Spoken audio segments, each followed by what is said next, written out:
He came recommended, her recommendation. Specifically, he used to work with one of our partners. She said, casually, over coffee weeks before my birthday. Really charismatic, knows how to read a room. I think he'd be perfect. I didn't question it. I rarely questioned her when it came to details. She was the one who remembered how many guests we'd invited, who planned the seating chart with invisible social threads I never noticed. I trusted her with ambience the way one might trust a conductor to lead an orchestra without ever needing to read the sheet music. Sure, I'd replied, stirring my coffee slowly. Go ahead, if you think he's right for it. She smiled, tapped her phone, sent the message. The night of the party. He arrived 10 minutes early. That told me something. Professionals are punctual, but 10 minutes early is reserved for people who like to scan the energy of a space before anyone else occupies it. He walked through our door like he'd been born beneath a spotlight. Even though we didn't have one. Just soft Edison bulbs dangling from the ceiling and candlelight lining the wine bar. He was tall, wore a suit that was just slightly too tight in the sleeves. As if his body was used to movement. His voice had that lacquered texture radio hosts spend years perfecting, warm. Rich, but with a glint of control. A voice that didn't need a microphone, but held one anyway, like a prop to remind you who was narrating your evening. He greeted me first, which I appreciated. Firm handshake, eye contact, the works. He called me by name before I offered it. And I chalked that up to being prepared. But when he saw her, my wife, his smile changed. Not wider, not deeper, just softer, like he was adjusting to a frequency only the two of them could hear. She laughed when he called her the real boss, touched his elbow briefly as she led him toward the setup near the garden entrance. They talked logistics, schedule, tone, pacing, but I noticed how close they stood, how her eyes lingered a beat too long on his mouth when he spoke. Still, I told myself it was nothing. I'd seen her handle dozens of contractors before. She had a way of making people feel important. It was part of her charm. And he was charming, I'll give him that. When the guests began to arrive, he transformed. The house shifted with him. Voices lifted. People smiled quicker. Conversations moved easier. He wasn't intrusive, just ever present. Like a low drumbeat beneath every moment. He welcomed each group with ease. Remembered names. Cracked jokes that landed exactly where they were supposed to. But I noticed something. Whenever he made the room laugh, her laugh came first. It wasn't just the sound. It was the way her shoulders leaned back slightly. The way her hand touched her collarbone, like she needed to anchor herself before dissolving. I'd seen that laugh before. Years ago, on our second date, when I quoted Neruda badly but with sincerity. He asked trivia questions about me during the toast, where I went to college. What my favorite scotch was. He got 'em all right. The crowd cheered. She beamed. He raised his glass. And in that moment, I saw it. He was looking at her. Not a glance, a gaze. His words said my name. But his eyes said hers. She didn't look back, not directly, but her smile held still, just for a fraction too long. Enough for me to recognize it as a signal, not a reaction. I told myself I was imagining it. That I was jealous, tired, reading too much into harmless charisma. That I didn't want to become the kind of man who saw ghosts in every shadow. But when a man stares at your wife while raising a glass in your honor, something primitive awakens inside you. Not rage, not yet, but alertness, a low thrum of awareness beneath the ribs. He ran the night effortlessly. Seamless transitions, smooth voiceovers, humor that never overreached, but with every laugh he pulled from the room, I felt my own joy recede, like sand pulled backward by the tide. By the time we cut the cake, she and he had become the magnetic poles of the room. People gravitated to their banter, their timing, their shared rhythm. I stood beside them, the man of the hour, and yet somehow outside the melody. I watched as he leaned in to whisper something in her ear. She shook her head and swatted playfully at his shoulder. Everyone laughed. I laughed too, but mine was the only one that didn't sound real. I told myself again, this is just professionalism. This is just good hosting. This is just you being insecure. But then came the final toast. He stood before the crowd, raised his glass, and said all the right things. To me, about me, and still, he was looking at her. And she was glowing, not from the praise, not from the wine, from something else. And that was the moment I realized. The room was full, but I was alone in it. By midnight, the party had begun to taper, not collapse, not vanish, but exhale, like a lung letting go of its last deep breath. Conversations softened into murmurs, laughter melted into shared glances, and the energy that once buzzed like champagne bubbles now slowed into something warm and syrupy. You could feel it in the way people moved, slower, more tender, as if reluctant to break the spell the night had cast. Plates with cake crumbs lingered on counters. Someone's heels lay forgotten beneath a chair. A tie had been loosened. Laughter came now in quiet bursts, not crescendos. The night was not over, but it was folding in on itself. I stood by the foyer, coat in one hand, watching two of my oldest friends say their goodbyes. We hadn't spoken much during the night, not enough. They had flown in, booked a hotel nearby, and arrived at the party like anchors to a life that used to feel more certain. I felt I owed them something, so when they mentioned calling a car, I offered to drive them home myself. A small gesture, a piece of normalcy. "I'll be back soon," I told her. She was near the bar, sleeves rolled slightly, gathering empty wine glasses into a tray with the kind of domestic grace that once made me fall in love with her. Not for the way she cleaned, but for the way she noticed what needed tending to. She had always been the last to sit, the first to restore order after chaos. She looked up. "Of course," she said easily. "I'll stay and help him clean up. Just a few glasses, chairs, and the bar tab." Her voice didn't waver, her eyes didn't shift. She didn't add, "Don't worry," or "I love you," or even, "Drive safe." Just a smile, barely there, the kind you give a neighbor, not a husband. And why should she reassure me? There was no tension in the air, no fight, no storm, nothing I could point to as wrong. She had always been like that after events. The one who picked up what others left behind. The one who wiped fingerprints off stemware as if returning the world to its original state. The MC was still lingering too, drink in hand, sleeves rolled up in a mimicry of effort. He laughed too loudly at something she said just before I opened the door.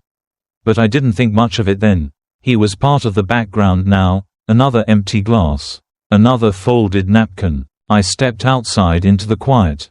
The street was still and damp, lit by the soft orange of half-awake streetlights. I helped my friends into the car, turned the key in the ignition, and drove off with the kind of calm that belongs only to those who have no reason to worry. And I remember thinking, genuinely, without irony, how lucky I was to have a wife like her. Someone who stayed behind, someone who closed the circle, someone who saw the value in final touches. I didn't know then that I was the touch she'd already decided to leave unfinished. I didn't know that while I drove through quiet streets, while I listened to two old friends retell stories from years ago.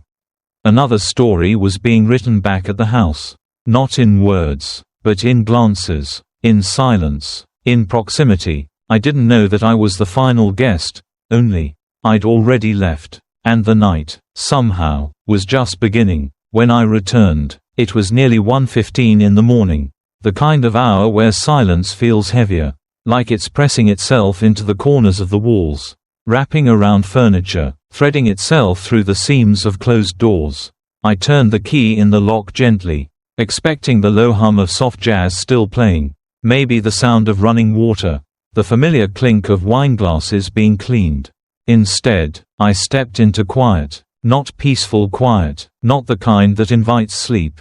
A strange quiet, too still, too deliberate. The lights in the living room had been dimmed. Some turned off entirely, only the underglow from the kitchen strip lights remained, casting a muted yellow along the floorboards like a trail I wasn't sure I was meant to follow. The dining table had been cleared, the bar wiped clean, and yet, nothing smelled of closure. There was no lavender in the air. No faint dish soap, no scent of endings, Only a kind of pause. I called out softly, "Hello?" No answer. Then, from the kitchen, her voice, "Hey, you're back." I stepped in. She was standing by the counter, wine glass in hand. Not the first one of the night. Not the second. Her fingers traced the rim absently. She smiled, soft and unfazed. Her hair had been let down. Her shoes were off. "Where's the MC?" I asked, scanning the space. She took a sip before answering. "He just left a few minutes ago.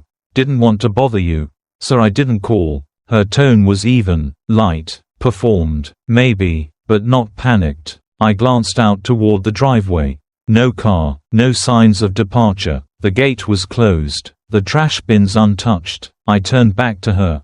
"You stayed to help him clean?" She nodded. "Yeah, we finished most of it quickly. Then he opened a bottle and we sat for a bit.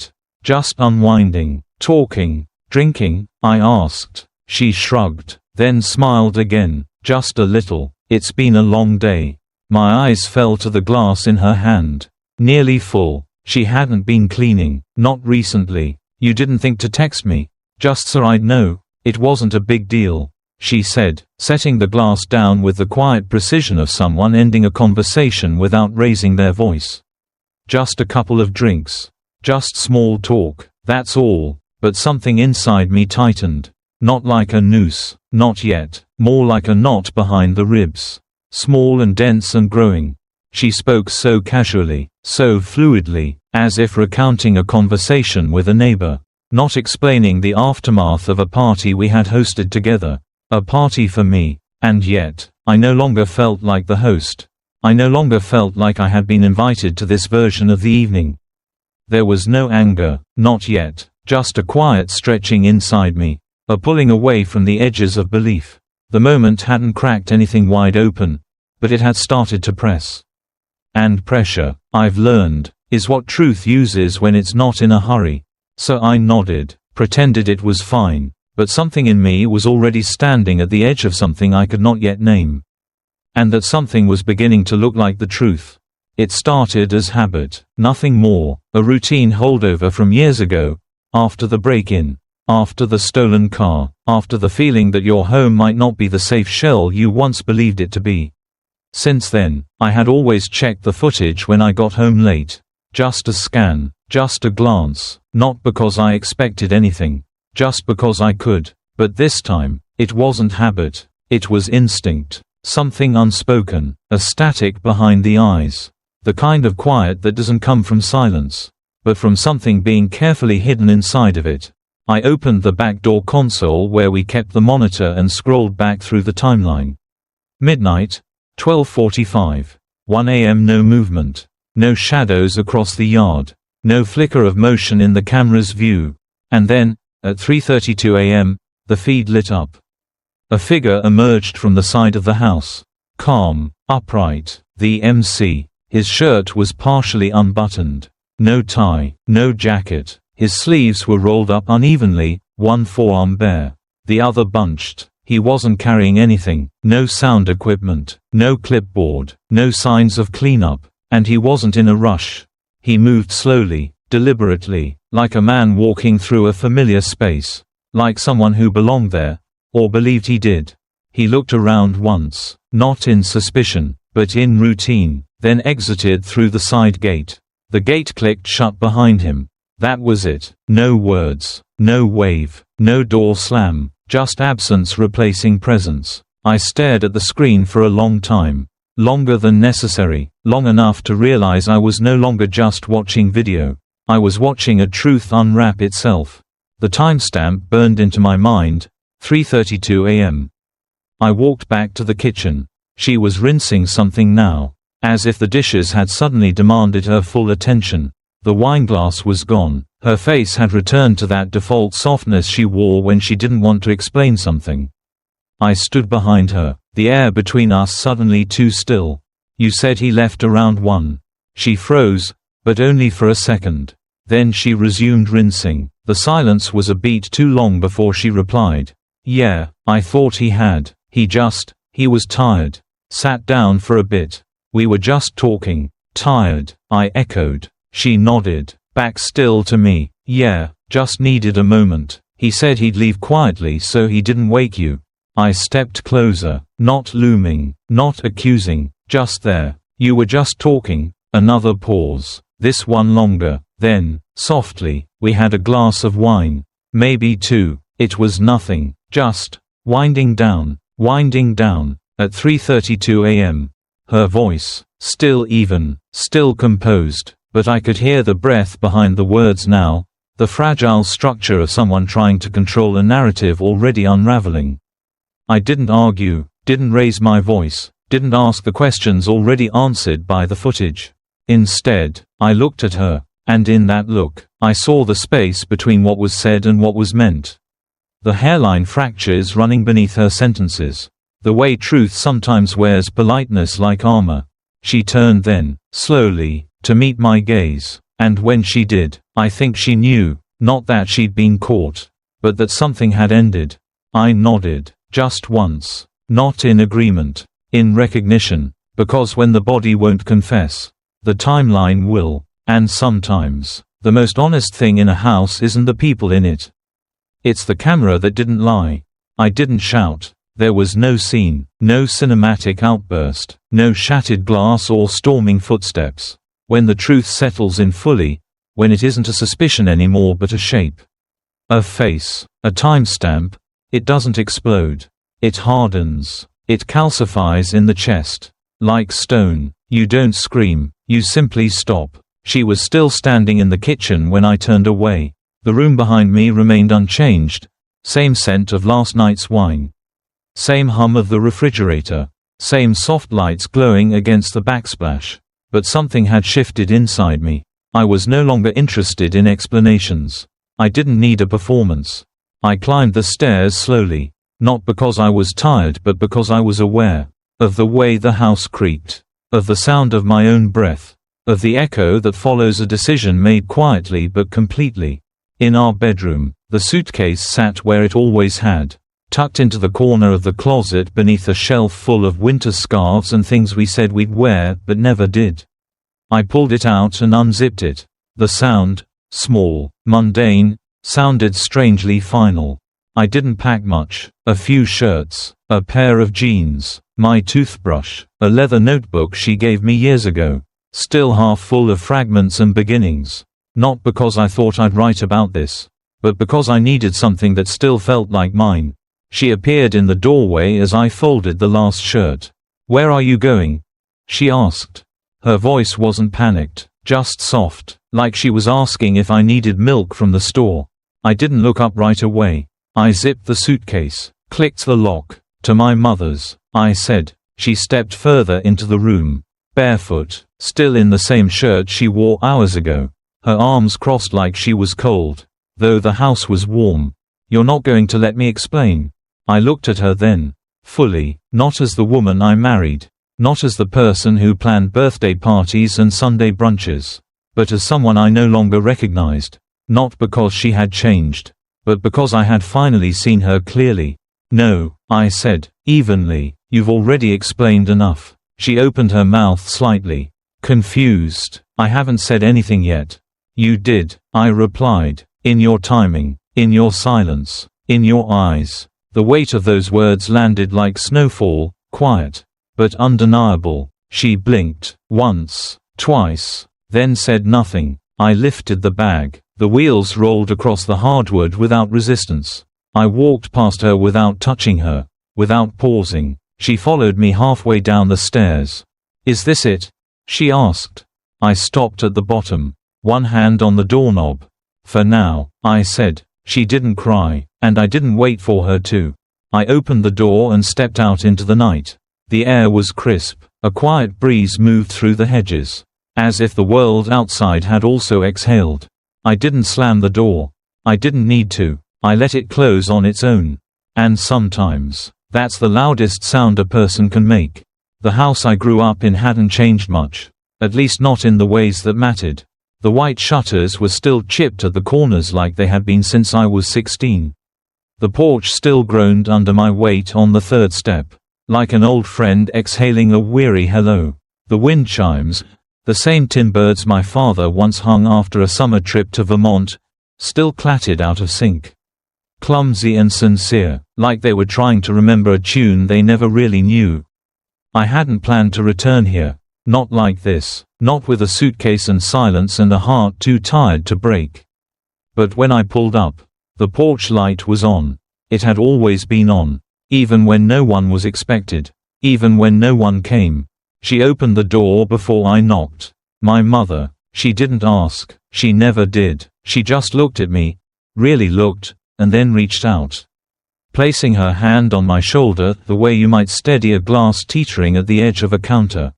Not to save it, just to acknowledge that you saw it. That it mattered. Inside, the house exhaled. The walls held the same warmth they always had.